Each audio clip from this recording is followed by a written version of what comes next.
பிரியமானவர்களே, கர்த்தர் நல்லவர். இந்த நாள் கர்த்தர் உண்டு பண்ணின நாள்.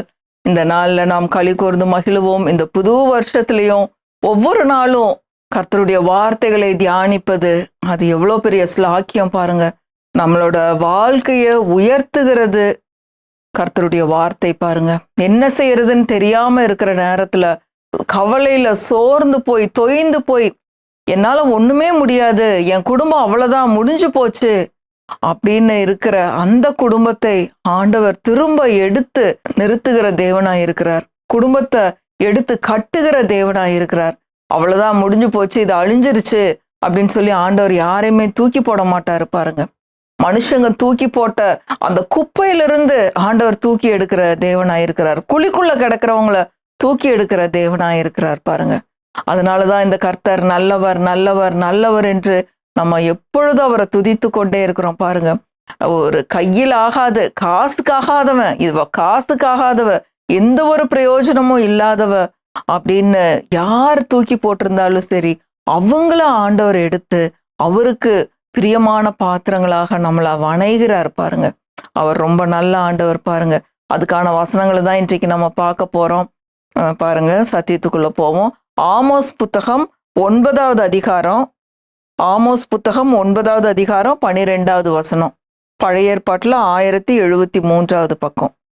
அந்நாளிலே விழுந்து போன தாவீதின் கூடாரத்தை நான் திரும்ப எடுப்பித்து அதன் திறப்புகளை அடைத்து அதில் பழுதாய் போனதை சீர்படுத்தி பூர்வ நாட்களில் இருந்தது போல அதை ஸ்தாபிப்பேன் என்று இதை செய்கிற கர்த்தர் சொல்லுகிறார். பிரியமானவர்களே, என்னோட பைபிள் இது பெரிய பைபிள். ஒருவேளை பேஜ் நம்பர் உங்க இதுல மாறி இருந்திருக்கலாம். ஆனா 1073, அதை 72 இருக்கலாம், 74 இருக்கலாம். தயவாய் நீங்க அதை பார்த்து சரி பார்த்து கொள்ளுங்கள். அந்நாளிலே விழுந்து போன தாவீதின் கூடாரத்தை நான் திரும்ப எடுப்பித்து அதன் திறப்புகளை அடைத்து. பாருங்க, விழுந்து போச்சு, அவ்வளவுதான், கூடாரம் விழுந்துருச்சு, வீடு இடிஞ்சு போச்சு, குடும்பம் அவ்வளவுதான் போயிருச்சு, ஒண்ணுமே இல்லை. இப்ப சுனாமில அப்படியே அழிச்சிட்டு போயிருச்சு. ஒருத்தர் மட்டும் தப்புனாங்க, வீடெல்லாம் போயிருச்சு, நகையெல்லாம் போயிருச்சு, எல்லா சர்டிபிகேட்ஸும் போயிருச்சு, ஒண்ணுமே இல்லை அப்படின்னு இருக்கிற குடும்பத்துக்கு கவர்மெண்ட் வந்து, இந்த குடும்பத்துல ஒருத்தர் இருக்காங்களா, அவங்களுக்கான ஒரு வீட்டை நம்ம எடுத்து கட்டி தருவோம்னு சொன்னா எப்படி இருக்கும்னு பாருங்க. அந்த மாதிரி ஆண்டவர் சொல்றாரு. அதாவது மனுஷங்களே அப்படி சொல்லுவார்கள், ஆனால் கர்த்தர் எவ்வளோ நல்லவர்னா பாருங்க. அவர் முற்றுமுடிய ரட்சிக்கிற தேவன். விழுந்து போன தாவீதின் கூடாரத்தை நான் திரும்ப எடுப்பித்து அதன் திறப்புகளை அடைத்து, எங்கெல்லாம் திறப்புகள் இருக்கோ, கேப் இருக்கோ, ஓட்டை இருக்கோ, எல்லாத்தையும் அவர் அடைக்கிற தேவனாய் இருக்கிறார். பழுதாய் போனதை சீர்படுத்தி, எங்கெல்லாம் டேமேஜ் ஆயிருக்கு, எங்கெல்லாம் பழுதாய் போயிருக்கு, எங்கெல்லாம் ரிப்பேர் இருக்கு, அதையெல்லாம் சரிப்படுத்தி பூர்வ நாட்களில் இருந்தது போல அதை ஸ்தாபிப்பேன் என்று இதை செய்கிற கர்த்தர் சொல்லுகிறார். இந்த வருஷம் ஆண்டவர் செய்ய போறாரு. கடந்த 24 எல்லாம் நம்ம வாக்கு தத்தங்களை நிறைய படிச்சுக்கிட்டே இருந்தோம். இந்த வருஷத்தை குறித்து ஆண்டவர்கிட்ட கேட்கும்போது, நான் ஒரு சபையில பேசிட்டு இருந்தேன் பாருங்க. கடந்த வாரத்துல ஒரு சர்ச்சில் பேசிட்டு இருக்கும்போது தப்புன ஆண்டவர் இந்த வார்த்தையை என் வாயில வைத்தார். 25ஆம் ஆண்டு இது ஒரு பெற்றுக்கொள்ளுகிற ஆண்டு அப்படின்னு சொல்லி அந்த ஜனங்களுக்கு சொன்ன பாருங்க. அதே மாதிரிதான் இந்த நாள்ல சொல்றேன், இது பெற்றுக்கொள்ளுகிற ஆண்டு, 25வது ஆண்டு. அதுதான் வார்த்தை போட்டிருக்கு. இதை செய்கிற கர்த்தர் சொல்லுகிறார். எதை செய்கிற கர்த்தர் சொல்லுகிறார்?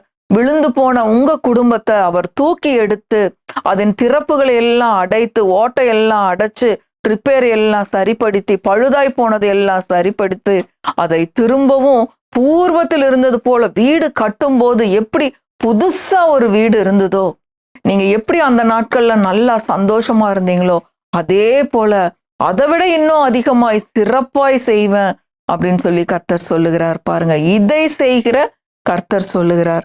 அடுத்தது நம்மளோட ஃபியூச்சர் எப்படி இருக்கும்ன்றது 13வது வசனம் பாருங்க. இதோ உழுகிறவன் அறுக்கிறவனையும் திராட்சை பழங்களை ஆலையாடுகிறவன் விதைக்கிறவனையும் தொடர்ந்து பிடித்து பர்வதங்கள் திராட்சரசமாய் வடிகிறதும் மேடுகள் எல்லாம் கரைகிறதுமான நாட்கள் வரும் என்று கர்த்தர் சொல்லுகிறார். அதாவது உழுதுட்டு போறவங்க என்ன பண்ணுவாங்களாம், அறுக்கிறவனை தொடர்ந்து பிடிப்பாங்களாம். அறுக்கிறவங்க வந்து பழம், திராட்சை பழம் அறுவடை ரொம்ப ஜாஸ்தியா இருக்கு, அறுத்துக்கிட்டே போறாங்க. அந்த அறுவடை முடியவே இல்லை, உழுகிறவங்க பின்னாடி வந்துட்டே இருக்கிறாங்க, சீக்கிரம் அறுத்துட்டு போப்பா, சீக்கிரம் அறுத்துட்டு போ, நாங்க இங்க உழுகணும் அப்படின்னு சொல்லிட்டு. உழுகிறவங்களுக்கு பின்னாடி என்ன பண்றாங்க, திராட்சை பழங்களை ஆலையாடுறவங்க, திராட்சை பழ ரசங்களை இது பண்றவங்க பின்னாடி வராங்க. இப்படி ஒருத்தர் தொடர்ந்து ஒரு கேப் இல்லாம சீசன் மாறி மாறி மாறி மாறி தொடர்ந்து கனிகள் வந்து கொண்டே இருக்குது பாருங்க. சீசன் முடியறதே இல்லை, ஒரு சீசன் முடியறதுக்குள்ள அடுத்த சீசன் தொடங்கிருது. அப்படி நீங்க பிஸியா இருப்பீங்க இந்த வருஷத்துல. தொடர்ந்து அடுத்தடுத்து உங்களுடைய வியாபாரங்கள் நடந்து கொண்டே இருக்கும், உங்களுடைய தொழில் சிறப்பா இருக்கும். நீங்க எதை தொட்டாலும் கையிட்டு செய்கிற வேலைகள்ல கர்த்தர் ஆசீர்வாதத்தை தருவார். இன்னொரு வசனம், நம்ம முக்கியமான வசனம் படிச்சோம், ஏசாயா 62:6-7 படிச்சோம். அவரை அமர்ந்திருக்க விடாதிருங்கள், எருசலேமை புகழ்ச்சியாக்கி அதை மகிமையாக்கும் வரைக்கும் அவரை அமர்ந்திருக்க விடாதிருங்கள். கர்த்தரை பிரஸ்தாபம் பண்ணுகிறவர்களே, நீங்கள் அமெரிக்கையா இருக்கலாகாது அப்படின்னு சொல்லி கடந்த வாரம் ஒரு செய்தியில படிச்சோம். அப்ப வாக்கு தத்தங்களை எடுத்து வச்சு, ஆண்டவரே விழுந்து போன தாவீதின் கூடாரத்தை நான் திரும்ப எடுத்து கட்டுவேன்னு சொல்லியிருக்கிறீங்க, என்னோட வாழ்க்கையை கட்ட போறீங்க, நான் இப்ப வேலை இல்லாம இருக்கிறேன், ஆனா நீர் எனக்கு தரப்போற வேலை, நான் வேலையில இருக்கும்போது எவ்வளவு பந்தாவா போயிட்டு இருந்தேன், எப்படி டிப்டாப்பா இருந்தேன், அதை விட இன்னும் ஆண்டவர் இந்த வருஷத்துல சிறந்ததை செய்ய போறாரு. இதை செய்கிற கர்த்தர் சொல்லுகிறார், வாக்குத்தத்தங்களை விடாதீங்க, கர்த்தர் கொடுத்த வார்த்தையை எடுத்து வச்சு தொடர்ந்து பேசிக்கிட்டே இருங்க. சீசன் முடியறதுக்குள்ள அடுத்த சீசன் வந்துடும். அப்படியே ஆட்கள் தொடர்ந்து வந்து கொண்டே இருப்பாங்க. சீக்கிரம் முடிச்சுட்டு போங்கப்பா, எங்களுக்கு வேலைக்கு ஆள் ரெடியா இருக்குது, நாங்க வேலையை செய்யணும்.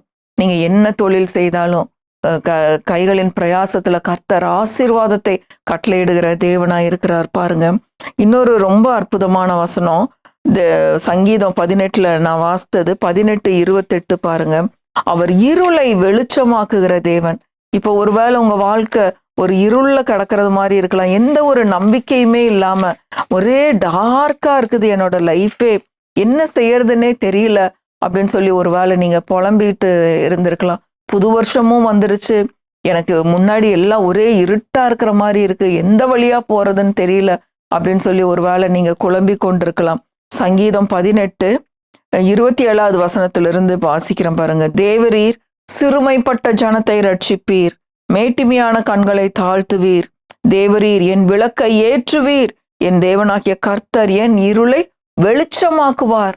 யார் இருளை வெளிச்சமாக்குவார்? நீங்க சொன்னீங்கல்ல, என் பாதை ரொம்ப இருட்டா இருக்கு, என்ன செய்யறதுன்னே தெரியல, என்ன பண்றதுன்னே தெரியலன்னு. உங்களுக்கு வழிகாட்டுகிற தேவன் யாரு? உங்க இருளை யார் வெளிச்சமாக்குவா? தேவரீர், கர்த்தர் என் இருளை வெளிச்சமாக்குவார். 29 பாருங்க, ரொம்ப முக்கியமான வசனம்.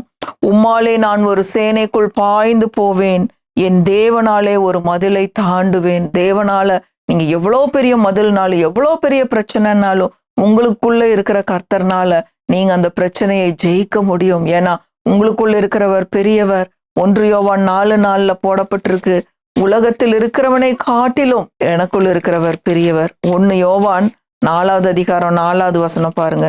1 யோவான் 4:4. பிள்ளைகளே, நீங்கள் தேவனால் உண்டாயிருந்து அவர்களை ஜெயித்தீர்கள், ஏனெனில் உலகத்தில் இருக்கிறவனிலும் உங்களில் இருக்கிறவர் பெரியவர். உலகத்துல இருக்கிறவங்களை காட்டிலும் நமக்குள்ள இருக்கிறவர் மகா பெரிய தேவன். இந்த தேவனால என்னுடைய இருளை வெளிச்சமாக்க முடியும், இந்த தேவனால நான் ஒரு மதிலை தாண்டுவேன், இந்த தேவனால நான் ஒரு சேனைக்குள் பாய்ந்து போவேன். எவ்வளவு ஒரு அற்புதமான வார்த்தைகள் பாருங்க. பிரியமானவர்களை, தம்மை நம்புகிற அனைவருக்கும் அவர் கேடகமாயிருக்கிறார். இந்த தேவனை போல வேற தேவன் யாருமே இல்லைங்க. அவருடைய வார்த்தைகளை நம்பி நீங்க நின்னுட்டீங்க அப்படின்னா உங்களை அவர் கைவிடாத தேவன்.